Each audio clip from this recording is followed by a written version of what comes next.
TABUK region of Saudi Arabia.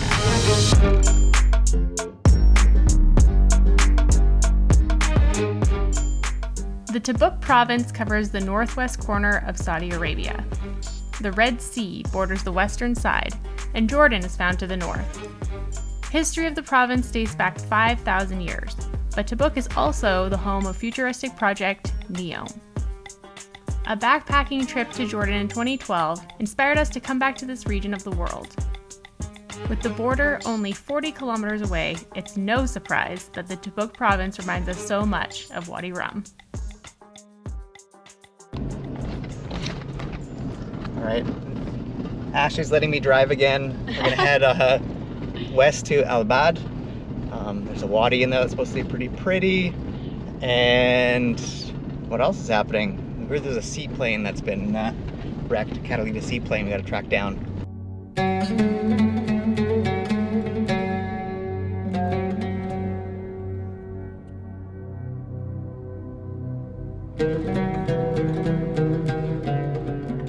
In 1960, Thomas Kendall, on a round-the-world trip with his family, landed his flying luxury yacht-converted Catalina seaplane near Ras Al Sheikh Hamid. The local Bedouin were under the impression that the plane was the beginning of an Israeli invasion. They opened fire. Although the Kendall family escaped without fatal injuries, the same could not be said for the Catalina. Shots ruptured the fuel tanks, rendering it a sitting duck. The Kendalls were captured, but ultimately returned to the United States. The PBY-51 Catalina remains on the coast of the Red Sea to this very day.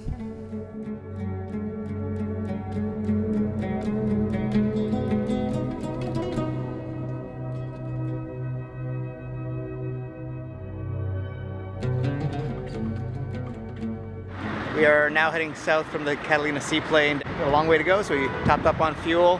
Gonna have our classic, well, the plan was to have our classic rice and chicken lunch, but instead I guess we're having Hardee's and Dunkin' Donuts. When in Rome. Delish, delush.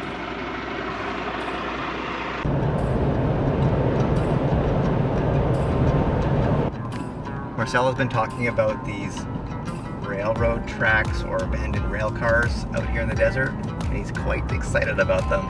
So we'll see what we find. I have no idea what to expect, but the landscape is quite nice right now.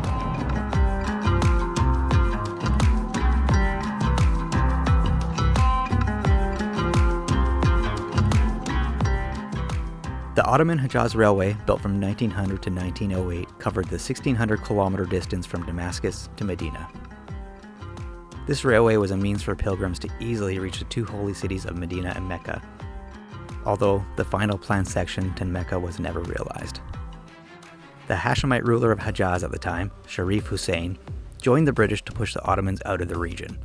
The railway was an easy first target. T.E. Lawrence gathered a group of Bedouin, and by 1918, the railway was all but a memory. Although the tracks have now been removed, many stations and locomotives can be found on display. This station near Huramel remains surprisingly intact.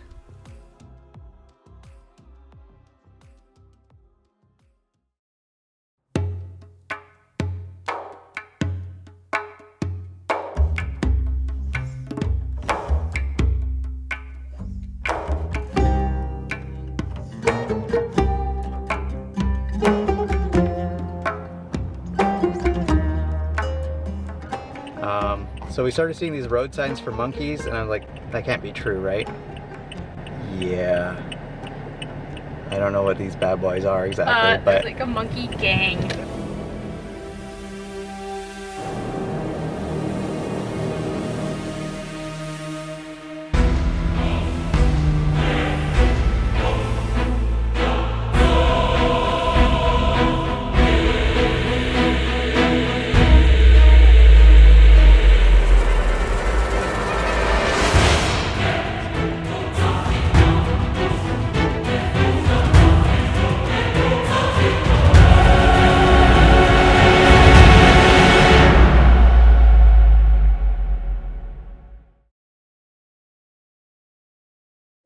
Safely past the baboons and their Planet of the Apes reenactment, we continue with our regularly scheduled drive to Jeddah. So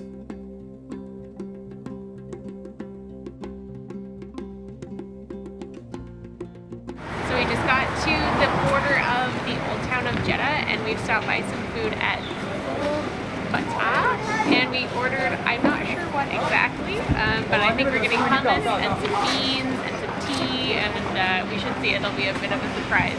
The menu's all in Arabic, which is amazing, and I think they took good care in ordering us some good food, so I'm excited too.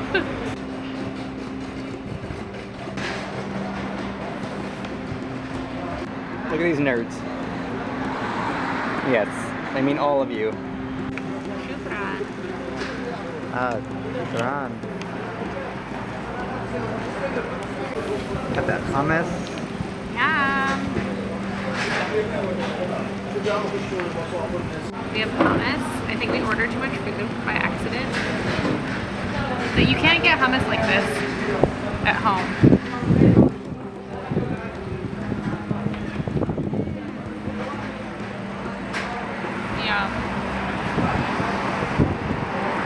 Yeah, that's delicious. No! This one's really delicious. It reminds me of kind of like refried beans, but it's got pieces of tomato in it. And no!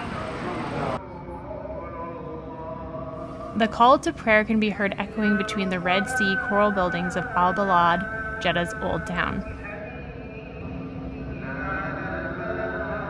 You can find almost anything you want in the souk, but we were drawn to the fragrant spices, herbs, and incense shops.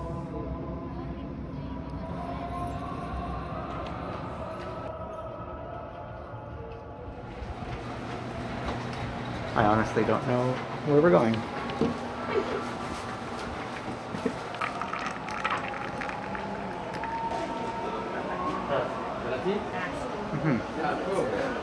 Oh, it's mint tea.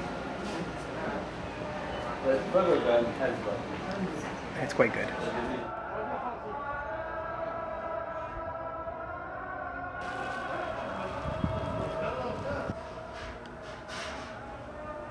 Found this tea house, coffee shop, dessert extravaganza place.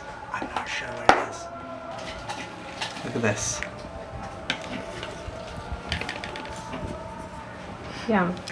Yeah, so this is dates, and there's some warm gelatinous cream.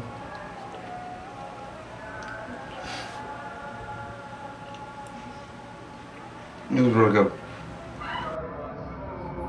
We only had one short night to spend in Jeddah, but that just gives us an excuse to come back.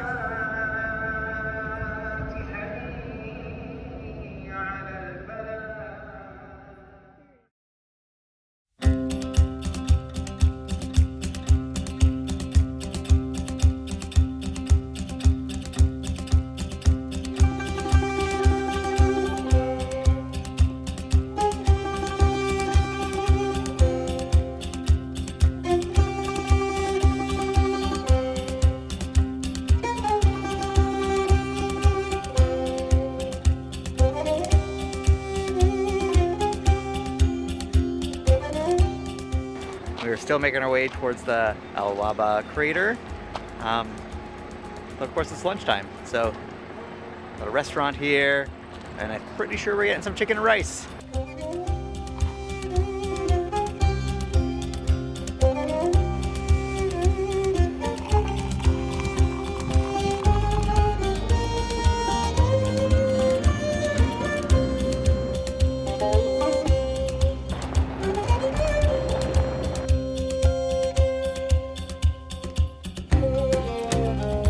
The Al Wahbah crater, created by an underground volcanic eruption, spans 1,300 meters across and 200 meters deep. Sodium phosphate crystals coat the bottom of the crater. This is our final campsite before returning to Riyadh, and it's a good one.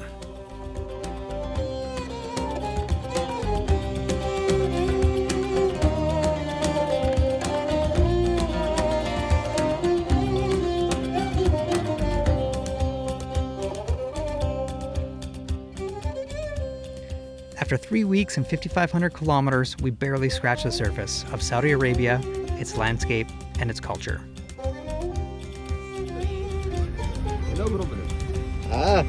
Shukran. Cheers. Shukran. Our Arabic is still absolutely atrocious, but thankfully Google Translate came to the rescue and helped us fumble through many, many conversations. The Saudis welcomed us with open arms. We were invited into homes, invited for coffee.